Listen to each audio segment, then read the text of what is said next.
Hello. Welcome back again to the Compendium of Discomfort. My name is Michael, and today we're gonna talk about these two ladies. That's the movie Meets the World. A little bit grammatically questionable title, but it's not just about meeting, and we just need a subject, and then the title makes sense, so that's okay. But it's about meat, like the food. It's very, very yakiniku themed. So a yakiniku grilled, usually beef, like thin slices. It's very nice. And I saw the flyer some times ago in the cinema. Flyers. Those are not mini posters. Those are just normal flyers. Some people call them mini posters. I don't know. It's kind of like graphic novels, fancy word for comic books. Nobody needs that. It is a flyer. They still look nice. Anyway, I saw this flyer at the cinema. I wasn't really aware, and then I was made aware of the cast and the director, and oh my god, that's Daigo Matsui, and Daigo Matsui is a quite interesting director, because just a few years ago he made the absolutely fantastic Just Remembering, and he made some other stuff. He made the Pretty Good Hand, one part of the Roman porno reboot, second part, and he made Ice Cream and the Sound of Raindrops, which I saw some time ago at the Nippon Connection and was very, very good as far as I can remember. Yeah, and he made some other stuff, and he sometimes works with Hana Sugisaki, who is in this movie. And just before I forget, she plays amazingly well and wonderful.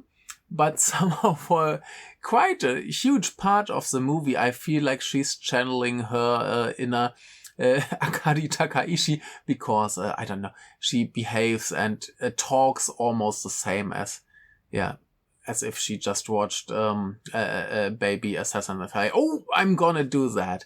It's fine, it's great, it's wonderful. Her most famous works, according to Letterboxd, is all voice acting. So how about not voice acting like Blade of the Immortal, or Her Love Boils Bathwater, or Peter in the Toilet, or Ichiko.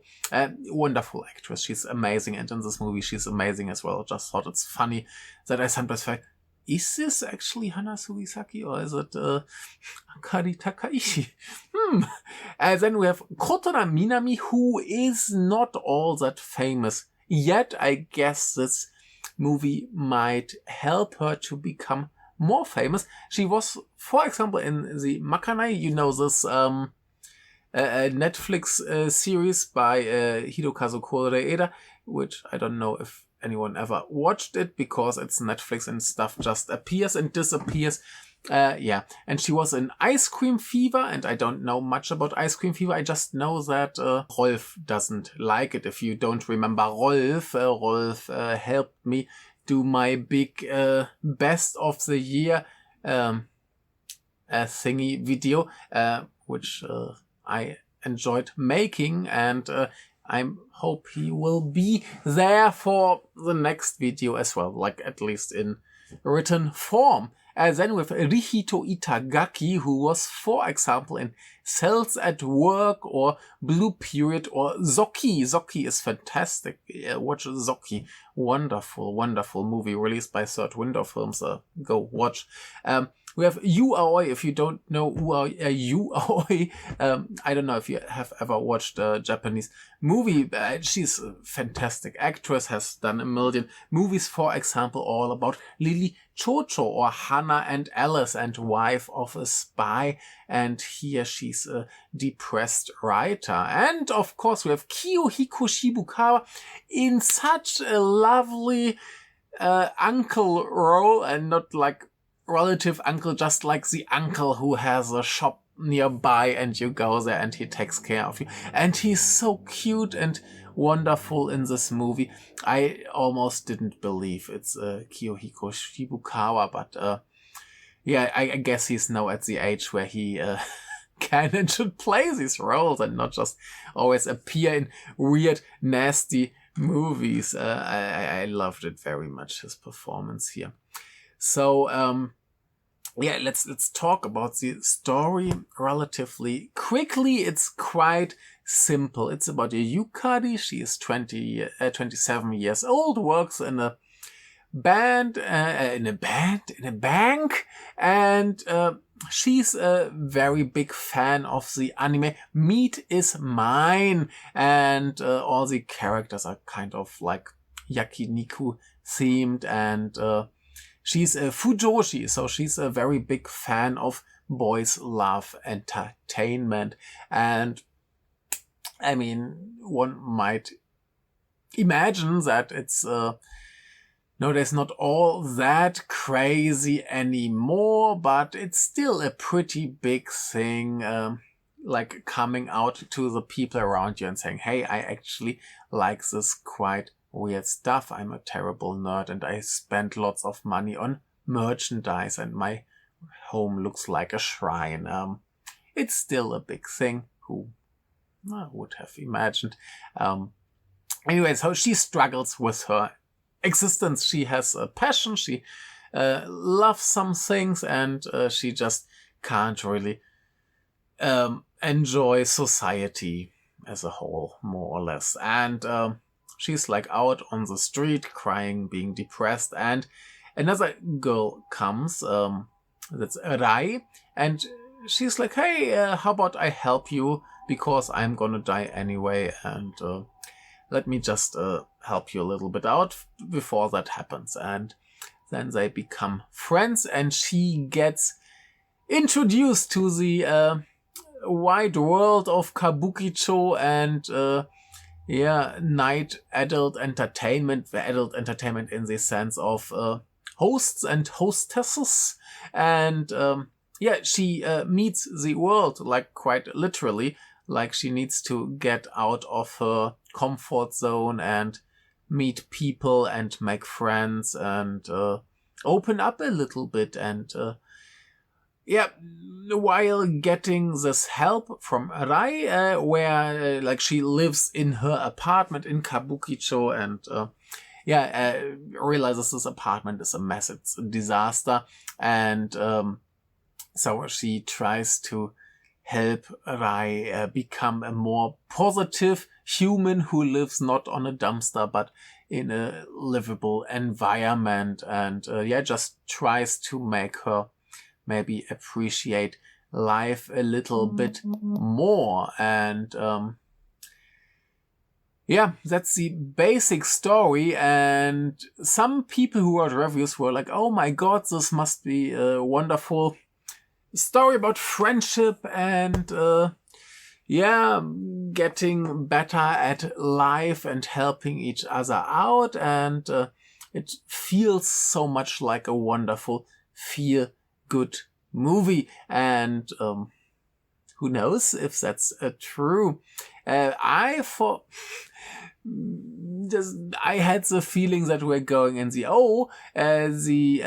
BL lover now starts to become starts a GL, so a girls love story, and they basically just, who knows if that happened. We'll get to that later. Those were my ideas, what could go on, and I think most people were a little bit wrong about the progression of this story. But let's talk about the other things before we go into the spoiler zone. First, the visual style is very, very nice. I forgot it when I talked about this movie. I don't know which video will come out first, probably this one here, so you will hear about this Edogawa Rampo adaptation a little bit later. Both were shot in Academy ratio, so like higher and more compressed on the side. it's funny. Sometimes, like once or twice a year, I have a day off, I go to the cinema, I watch 2 movies, and suddenly they're both in Academy ratio. And this is so weird. I think last year that happened with Route to Love and Desert of Namibia. Are they both in Academy ratio? Probably, maybe, I don't know. I forgot. Watch my video about those 2 movies and you will know. Anyway, so we have nowadays quite unusual framing. It works quite well in the pamphlet. They wrote that the director wanted more like an image that's closer to the human perception of, like, visual perception of the world, and works quite well. I like that format, and here it's used to capture kabukicho. Almost the whole movie is shot in kabukicho, just on location, in this apartment where they live, and some like bars and shops and stuff around. It feels quite naturalistic. Another thing that I'm talking about here, which doesn't feel naturalistic at all. And one thing I had to think about, I remember watching a YouTube video where they showed how they made props for Hollywood movies, like, for example, a plastic bag that's not actually made of plastic, because a plastic bag would be too noisy. And here they just don't care. They have real plastic bags and cleaning the room, and you can barely hear the sound.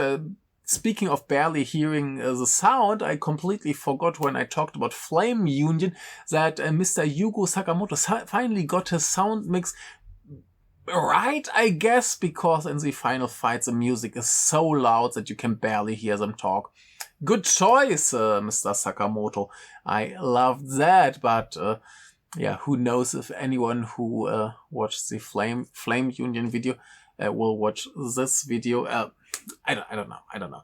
I just hope that you're big fans of me and you're just interested in my opinion on everything, even though you might disagree and tell me that I have no idea of kabuki.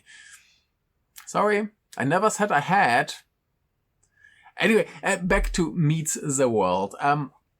So it looks really nice. It has some nice music. It's for a very long time what people expect. These 2 girls are getting closer. We have a very cute, almost romantic scene where Rai does Yukari's makeup, because of course she doesn't know how to do makeup. One thing that's very common in this kind of movie is, like, when they meet for the first time, Yukari is saying, oh my god, if I looked like you, my life would be so much better, because of course Rai is so much more beautiful. And holy cow, if you believe that Hana Sugisaki isn't a beautiful woman, what's wrong with you? I mean, sure, we can debate that the one is more beautiful than the other one, at least more fashionable, knows about styling and fashion and makeup and these things. Okay, cool. But yeah, choosing Hana Sugisaki to be not attractive is quite a choice, and I completely disagree with that. Why are we always doing that? But anyway, she's jealous of the other one. I guess that's something we can accept. Like, hey, why can't I be that beautiful? Why can't like that beautiful? Why can't I be only like this beautiful? Oh my god, problems. Anyway, so that's a weird thing. But yeah, they're living a very nice life and they're making their progress, and it feels like, at least in a scene like that, there's something going on, and Yukari starts getting interested in actual romance, and Rai helps her, like writing messages and actually responding to messages, and not just like, oh my god, waiting, oh, what should I do? Should I actually respond? And she, let's do it. So that's quite cute and nice, and it always feels like, because her romance attempts, I mean, they're not working out so great. She's still struggling with her own existence. How should she let anyone else in there, right? So makes complete sense. Some people complain that this fujoshi lifestyle is so weird and abstract and not relatable at all for people. And I don't know, maybe I'm too close to that myself, but I don't know. I don't think it's difficult to understand at all. It's someone who's very, very passionate about a hobby. I mean, I'm from Germany, and I feel like half the German population, like, their whole life is just based on soccer. It's the same. It's the same if your whole life is just going to watch some guys kick some balls.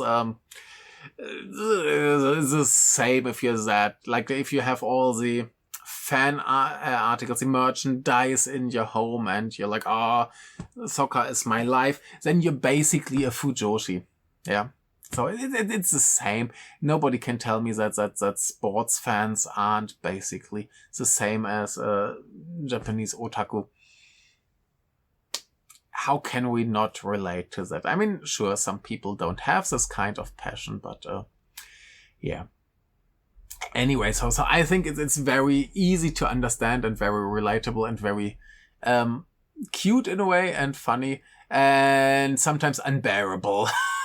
Like, every conversation she has is like 200 words a second about these meat boys. And it's a book adaptation, and seemingly in the book this anime is never really like specified what's going on and stuff. And here it's we have like proper character artwork. We have some scenes from the show and all the stuff. So we have a lot of doujinshi, and her just reading a doujinshi is wonderful to watch. It's a quite intense experience for her, at least. It's really fun to see, and because she's so focused on this yakiniku anime, every time she meets a character, I didn't pay attention to this. They wrote it in the pamphlet. They put in an eating scene with her and that new character. So they're all basically introduced by eating and having different mannerisms and habits. And yeah, for example, I hardly eats anything. I mean, yeah, probably more liquid nutrition, I would guess. And according to a t-shirt that one of my students wore, alcohol is not very nutritious, and that's why you need to drink a lot. I don't know if I agree with that. Maybe just eat some food, but it's an idea, I guess. Yeah, so that's quite cool. Then we have a like water scene coming through, like Yukari likes to watch at people through glasses, or we have, of course, some rain. We have an aquarium, and often she looks at people through some water and drifts off into her fantasy anime world and sees the characters having a little scene, and it just shows how far she is detached from reality, and like everything she does is just like, if I'm not super interested in this person talking to me, I'm just gonna drift off and listen to my voice, to the voices in my head, I guess.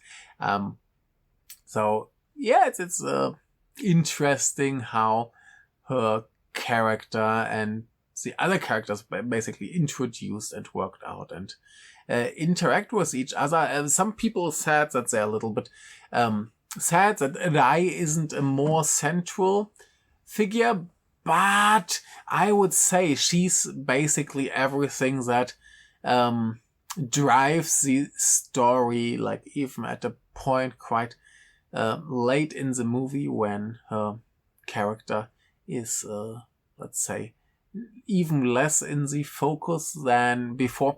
It's still all about her and her influence on Yukari. And yeah, that's I don't know, like she's everything that makes this story work. The main character is Yukari, but everything that happens to her is caused in a way by Rai.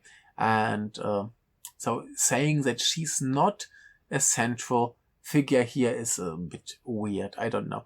I disagree with that. We haven't talked about one more character, that's Asahi. And he's a host. He tries to be the number one host, and because his wife likes him to be the number one, and his wife is awfully jealous, and he still likes to have female friends, like literal friends, not anything sexual going on there, but yeah, that makes his wife freak out every now and then and attack the ladies, maybe. Not a very friendly wife, but yeah, he's a very friendly guy and very happy, very easygoing, and very cheerful, nice entity in this movie that gives it all a little bit of lightness, I would say, because yeah, we have these two girls who struggle heavily with life. Like, one would like to be happy and have a life but doesn't really know how to do it, and the other one is just, she decided she's gonna die.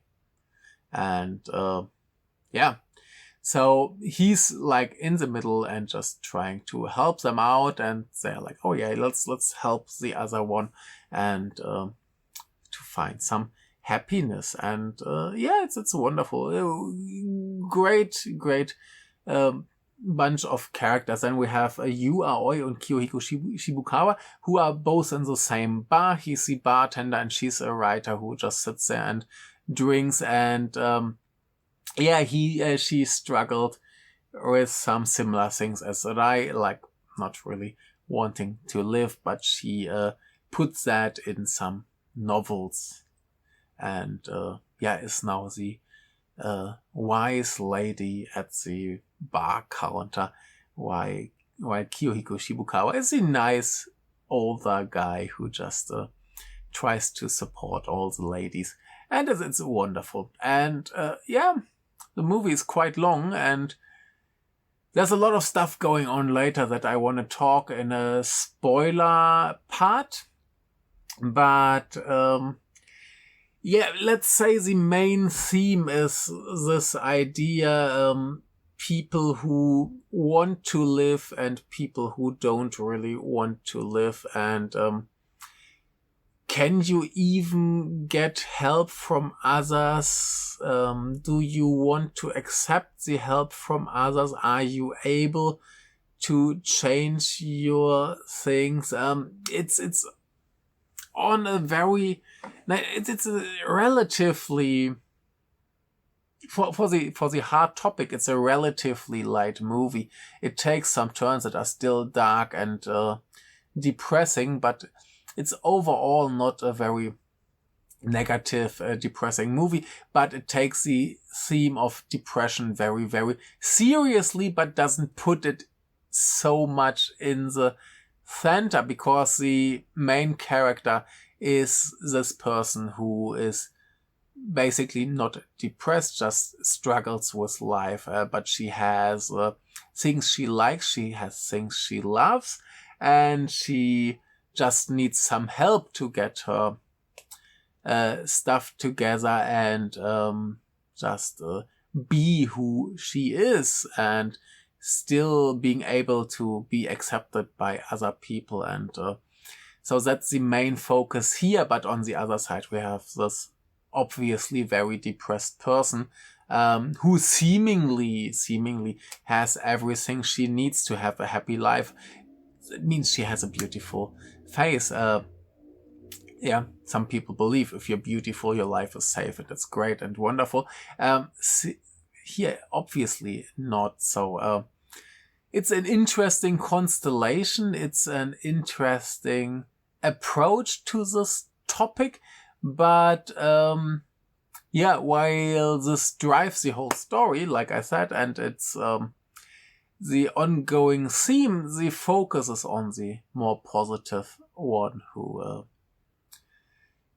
tries to fix everything. But it's a wonderful movie. It's a really, really great, beautifully filmed, well acted. There's some really, really great moments, some depressing moments.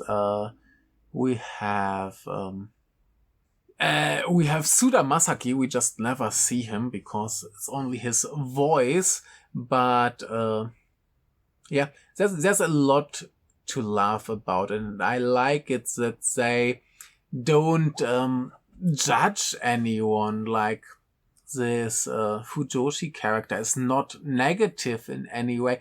Yeah, sometimes she's really annoying and unbearable, but she's an overall a good person, and her love for this anime doesn't really interfere with her functioning, basically. So she does her work, she does her stuff. Yeah, she has some trouble with her mother because her mother can't really accept that. Normal thing. But she's troubled, but not a negative person. And this whole kabuki scene with the host and so on, it's not presented in a negative way. They are very nice, caring, loving people, and they might have a little bit weird job. It's a very common thing that most of them are quite lonely, even though their job is to basically just talk to people and enjoy spending some time with them and taking a lot of money for that. But it's another quite famous thing that, for example, hostesses then go to a host club because they are just lonely and they need someone to talk to, and then they pay for the same service that they provided. It's a pretty common thing, and it's a pretty nasty business making a profit from people's sadness and loneliness. And there are people who get in a lot of trouble because they have such high debt because of that. So there's a whole bunch of really, really terrible stuff in reality. But they decided to not present it in a negative way, and I think that's just fine. It deals with enough deep, dark topics that we don't need to go into that. It's fine to just say, hey, they're just normal people like everyone else trying to somehow survive in this world and just do their stuff and not being too depressed. So that's totally okay. So it's a really cute, lovely movie that even has some scenes in Osaka. Osaka, best city in Japan. Maybe not. Who knows? But that's where I am, so I love Osaka. If you have the chance to watch it, I would highly recommend it. I loved it a lot. It's in every regard beautiful and wonderful. And now we're getting to the spoilers for the second half or so of the movie, and we're talking about whether or not it turns into a girl's love story or not. So from now on, quite heavy spoilers for the rest of the movie and where the story goes and why I think it's good and interesting. So the point is that Rai had a lover at some point, and she's not over him, and she misses him, and she wants to be with him, but she can't be with him. And that's a thing that might already tell us something about the end. So Yukari decides that she wants to contact him and make him at least contact her and tell her, hey, Just have not actually getting them back together, just getting this person back into her life that she seemingly needs so much. And that's why she goes to Osaka with Asahi, the host, and they're having a good time going some sightseeing in Shinsekai, where I was just yesterday meeting some lovely people from Germany and having a good time too. And so they go on this mission, and when she comes back, she kind of did what she intended, but didn't go out all that well. And while she was gone, she got some messages and pictures that suggest that Rai actually follows all her advice and might have gotten her life on a slightly better track. But now she's gone. That's what I mean with the situation with her ex-lover. Might suggest that she just can't be with someone she loves in whatever way this love was. Or maybe it's just completely platonic, but I would guess that she just can't handle being happy with someone. And that's why she leaves and she never comes back in this movie. And we just completely focus on Yukari. And another thing that happens here is Asahi finally decides to get a divorce, or his wife decides. I forgot this detail. He basically gets attacked by the wife and hospitalized. So we have all these basically couples that just can't be together. And